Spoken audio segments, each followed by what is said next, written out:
విజయోత్సవాల్లో భాగంగా ప్రభుత్వం ప్రవేశపెట్టిన 6 గ్యారెంటీల మీద అవగాహన కార్యక్రమం నిర్వహించడానికి మన కల్లెడ గ్రామానికి రావడం జరిగింది. కాబట్టి అన్నలందరూ తల్లులందరూ ఈ కార్యక్రమం లోపల పాలు పంచుకోవాలి. ప్రభుత్వం ప్రవేశపెట్టిన 6 గ్యారెంటీలు ఏవైతే ఉన్నాయో అవి ప్రతి ఇంటికి, ప్రతి గడపకు, ప్రతి పేదింటికి, ప్రతి లబ్ధిదారుల ఇంటికి ఖచ్చితంగా చేరువవుతున్న సందర్భం లోపల ప్రజా విజయోత్సవాలని ప్రభుత్వం ప్రారంభమై ఏడాది కాలం పూర్తొస్తున్న సందర్భం లోపల ఈ కార్యక్రమం ఇక్కడ నిర్వహించుకోవడం చాలా సంతోషంగా ఉంది. ప్రతి ఒక్క పథకం లబ్ధిదారులు ఎవరైతే ఉన్నారో ప్రతి ఇంటికి, ప్రతి ఒక్కరికి చేరువైనాయి అని చెప్పి సందర్భంగా తెలియజేస్తూ మిత్రుడు పంచి ప్రవీణ్ గల లోపల ఒక మంచి పాట విందాం.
గ్యారెంటీలు ఏవైతే ఉన్నాయో అవి ప్రతి ఇంటికి చేరువైనాయి. ముఖ్యంగా ఆడబిడ్డలంతా ఇక్కడ నుంచి రాష్ట్రమంతటా ప్రయాణించడానికి వీలుగా ప్రభుత్వం ఉచిత బస్సు ప్రయాణం ప్రవేశపెట్టింది. ఇది చాలా మందికి మన ఆడబిడ్డలు పిల్లగాళ్ళు కాలేజీకి వెళ్ళే అమ్మాయిలు కానీ మన ఆడబిడ్డలు ఎక్కడైనా జాబ్ వేస్తే కానీ ఇక్కడ నుంచి రాష్ట్రమంతటా ఏ జిల్లాకైనా మనం వెళ్ళడానికి వీలుగా, మరియు ఆడబిడ్డలంతా పుణ్యక్షేత్రాలకు కానీ తీర్థాలకు కానీ పెళ్లిళ్లకు పేరంటాలకు మనం ఆడబిడ్డల ఇంట్లో పోల చిన్న శుభకార్యమైనా కానీ అక్కడికి వెళ్ళి ఇక్కడ నుంచి అక్కడికి వెళ్ళడానికి వీలుగా ₹1 ఖర్చు లేకుండా ఆధార్ కార్డు తోటి ఉచిత బస్సు ప్రయాణం ప్రవేశపెట్టింది. అలాగే 200 యూనిట్ల వరకు కరెంటు కాల్చుకుంటే ఉచిత కరెంట్ ఇచ్చింది ప్రభుత్వం. 200 యూనిట్లు అంటే దాదాపు ఫ్యాన్లు కానీ కూలర్లు కానీ మన ఇంట్లో ఉన్న బోర్ మోటార్లు కానీ ట్యూబులు కానీ ఏదైనా వాడుకోవచ్చు. పల్లె నుంచి పట్టణాల వరకు దాదాపుగా ఎవరికైనా కానీ 200 యూనిట్లు కరెంట్ కాల్చుకుంటే మనకు ఫ్రీ కరెంట్ ఇస్తుంది ప్రభుత్వం. అలాగే 500 రూపాయలకు సిలిండర్ అని చెప్పి ప్రవేశపెట్టింది. దాదాపుగా ప్రతి ఒక్కరికి 500 రూపాయల సిలిండర్ ఇస్తుందంటే కొంతమంది అంటారు పల్లెటూరు లోపల 500 రూపాయలకు సిలిండర్ వస్తలేదు అంటారు. 500 రూపాయల సిలిండర్ రావాలంటే మనం సిలిండర్ గ్యాస్ కనెక్షన్ ఏదైతే ఉందో ఆఫీస్కి వెళ్ళి మన ఒక Aadhaar card xerox, bank account xerox, ఒక ఫోటో ఇచ్చి వాళ్ళు ఇచ్చిన ఫామ్ నింపి సంతకం చేసి వచ్చినట్లయితే మన కేవైసీ అనేది పూర్తయిపోతుంది. కేవైసీ పూర్తయిపోతే మనకు 500 రూపాయలకు సిలిండర్ వస్తుంది. అలాగే ప్రభుత్వం ప్రతి ఒక్కరి గురించి ఆలోచిస్తుంది. రైతన్న గురించి ఆలోచించి ఎవరైతే రుణం తీసుకున్నారో రుణమాఫీ చేస్తా అని చెప్పింది. 1,00,000 రూపాయల వరకు రుణమాఫీ అయిపోయింది. 2 లక్షల వరకు రుణం తీసుకున్న వాళ్ళకు, 2 లక్షల లోపల రుణం తీసుకున్న వాళ్ళకు ఖచ్చితంగా రుణమాఫీ చేస్తా అన్నది. అది ఎలాగంటే మనం ఇప్పటి వరకు 2 లక్షల రుణం తీసుకున్న వాళ్ళు మనం తీసుకున్నప్పటి నుంచి ఇప్పటి వరకు వడ్డీ అనేది బ్యాంక్ అధికారులకు చెల్లించినట్లయితే ఖచ్చితంగా మనకు రుణమాఫీ అవుతుంది. అది కూడా విడతల వారిగా అవుతుంది. దయచేసి రైతులు ఆందోళన చెందవద్దు, గాబరపడాల్సిన అవసరం లేదు. అది విడతల వారికి ఎట్లా అంటే మొన్ననే 30 కోట్ల రూపాయలు మన జిల్లాకు మంజూరైన రుణమాఫీ కింద ఖచ్చితంగా ప్రతి రైతుకు ఖచ్చితంగా రుణమాఫీ అవుతుంది. దాని గురించి బాధపడాల్సిన అవసరం లేదు. ఇంకొక విషయం ఏంటంటే రైతు భరోసా పథకం ఏదైతే ఉందో ఈ సంక్రాంతికి ఖచ్చితంగా ప్రతి రైతు అకౌంట్ లోపల ఎకరాకు 15,000 రూపాయలు 2 దఫాలుగా 7,500 7,500 చొప్పున ఖచ్చితంగా రైతు భరోసా కింద ఇస్తుంది ప్రభుత్వం. అయితే ఇప్పటి వరకు లేట్ అయిన కారణం ఏంటంటే దాదాపుగా రాళ్ళు గుట్టలు సాగుకు అనుకోలేని ప్రాంతాల లోపల రైతు భరోసా రాదండి. సాగు చేసే భూములు ఏవైతే ఉన్నాయో వాటికి ఖచ్చితంగా రైతు భరోసా ఇస్తా అని చెప్పింది. అలాగే రైతుకి ఏం చెప్పిందంటే రైతన్నల కోసం మనము సన్నబడ్లు వేసుకున్న వాళ్ళకు ఖచ్చితంగా క్వింటాలకు 500 రూపాయలు బోనస్ ఇస్తని చెప్పింది. దాదాపుగా బోనస్ పైసలు అనేది ఖచ్చితంగా రైతు అకౌంట్ లోపల పడ్డాయి. అలాగే మహిళా సంఘాల లోపల ఉన్న మహిళలందరి కోసం వాళ్ళు గొప్పగా బతకాలి, ఏదైనా జీవనోపాధి కోసం మనకు ప్రభుత్వం ఏం చేసిందంటే వడ్డీ లేని రుణాలు 1,00,000 రూపాయల వరకు ఇచ్చింది. 1,00,000 రూపాయల వరకు తీసుకొని మనం ఏదైనా ఉపాధి మార్గాన్ని ఎంచుకొని గొప్పగా బతికేందుకు వీలుగా ప్రభుత్వం అవకాశం కల్పించింది. ఇవన్నీ ప్రభుత్వం ప్రజల కోసం ఆలోచిస్తుంది, పేద ప్రజల కోసం ఆలోచిస్తుంది, లబ్ధిదారుల కోసం ఆలోచించి వివిధ రకాలైన పథకాలు తీసుకొచ్చింది. ఒక్కొక్కటిగా నెరవేరుస్తూ ఇప్పటి వరకు ఏడాది పాలన పూర్తయిన సందర్భం లోపల ప్రజా విజయోత్సవంలో భాగంగా ఇక్కడికి కళారూపాలను పంపించి, కళాకారులను పంపించి ప్రజల లోపల ఉన్న అపోహలను ఏవైనా అనుమానాలుంటే వాటిని మన పాట రూపంలో, మాట రూపంలో తీర్చడానికి మేము ఇక్కడికి రావడం జరిగింది. జిల్లా కలెక్టర్ గారి ఆదేశానుసారం ఇక్కడికి రావడం జరిగింది. కాబట్టి ప్రతి ఒక్కరూ ఈ కార్యక్రమంలో భాగస్వాములు కావాలి. అక్కడ ఉన్న తల్లులంతా ఇక్కడికి వస్తే మనం మాట్లాడుకోవచ్చమ్మా. దయచేసి ఇక్కడికి రాళ్ళమ్మా. అశోక్ గణం లోపల ఒక మంచి పాట విందాం. తెలంగాణ గడ్డ మీద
ఇంకొక ఆలోచన చేసింది.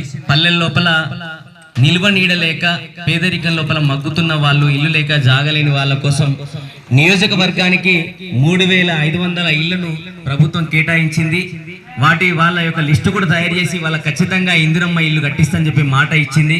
ఇచ్చిన మాట ప్రకారం ప్రభుత్వం కూడా అడుగులు వేస్తుంది. దాదాపుగా 3500 ఇల్లు ఒక నియోజకవర్గానికి ఇవ్వడానికి సిద్ధమైంది. ఆ ప్రణాళిక కూడా సిద్ధం చేసి వాటికి సంబంధించిన అధికారాలు ప్రభుత్వం ఖచ్చితంగా జిల్లా ఆఫీస్కు పంపించడం జరిగింది. అలాగే ప్రభుత్వం ఇంకొక ఆలోచన చేసింది. ఇప్పటి వరకు ఏడాది కాలం లోపల యువత పిల్లగాళ్ళు బాగా చదువుకొని ఉన్న వాళ్ళ పిల్లగాళ్ళు నిరుద్యోగ సమస్యతోటి చిన్న చితక కంపెనీల లోపల ఏదో తక్కువకు జీతానికి పనిచేసే పిల్లగాళ్ళు ఎవరైతే వాళ్ళు ఉన్నారో వాళ్ళందరికీ మెరిట్ పరీక్ష ద్వారా దాదాపు ఇప్పటి వరకు 50,000 ఉద్యోగాలు ఇచ్చింది. ఇంకా 1,00,000 ఉద్యోగాలు ఇవ్వడానికి ప్రణాళికలు సిద్ధం చేస్తుంది ప్రభుత్వం. అంటే ప్రభుత్వం అన్ని వర్గాల కోసం ఆలోచిస్తుంది, పేద ప్రజల కోసం ఆలోచిస్తుంది, ఆడబిడ్డల కోసం ఆలోచిస్తుంది, రైతన్నుల కోసం ఆలోచిస్తుంది. అలాగే గల్ఫ్ బాధిత కుటుంబాలు ఏవైతే ఉన్నాయో, అంటే ఉమ్మడి ఆంధ్రప్రదేశ్ ఉన్నప్పుడు గల్ఫ్ బాట బట్టి అంటే ఇక్కడ ఉపాధి లేక అక్కడ దూరదేశానికి పోయి ఎంతో కొంత సంపాదించి మంచి ఇల్లు కట్టుకుందాం, భార్య పిల్లల్ని మంచిగా చూసుకుందాం అని చెప్పి భార్య పిల్లలకు కానీ తల్లిదండ్రులకు కానీ దూరంగా కడు దుఃఖంతో వెళ్ళి అక్కడ ఏజెంట్ చేతి లోపల మోసపోయి కూడా పని దొరకక కళ్ళు వెళ్ళయి పని దొరకక అక్కడ చిన్న చితక జీతాలకు పనిచేసి జైలు జీతం గడిపి ఇక్కడికి వచ్చిన తర్వాత అప్పుల భారం ఎక్కువై పని ఏం చేయాలో దిక్కుతోచని పరిస్థితి లోపల ఉన్న గల్ఫ్ కుటుంబాల కోసం ప్రభుత్వం ఆలోచిస్తుంది. ప్రభుత్వం ఆలోచించి 5 లక్షల రూపాయల ఎక్స్గ్రేషియా ప్రకటించింది. అంటే ఆ దిశగా అడుగులు వేసి ఆ కుటుంబాల లిస్టును కూడా తయారు చేయడానికి అధికారులకు ఆదేశాలు ఇవ్వడం జరిగింది. ఏవైతే గల్ఫ్ కుటుంబాలు పల్లెటూరు లోపల ఉన్నాయో వాళ్ళందరికీ ఖచ్చితంగా 5 లక్షల రూపాయలు కూడా ఎక్స్గ్రేషియా ఇవ్వడానికి ప్రభుత్వం అడుగులు వేస్తుంది. ప్రభుత్వం ప్రజల కోసం ఆలోచిస్తుంది, ప్రజలందరూ బాగు కోసం ఆలోచిస్తుంది అని చెప్పి ఈ సందర్భంగా తెలియజేస్తూ ప్రతి ఒక్కరు ఈ విషయం గురించి ఆలోచించాలి. అలాగే ఇవన్నీ తీర్చడానికి ప్రభుత్వం సమగ్ర కుటుంబ సర్వే, సమగ్ర కులగణన సర్వే చేపట్టింది.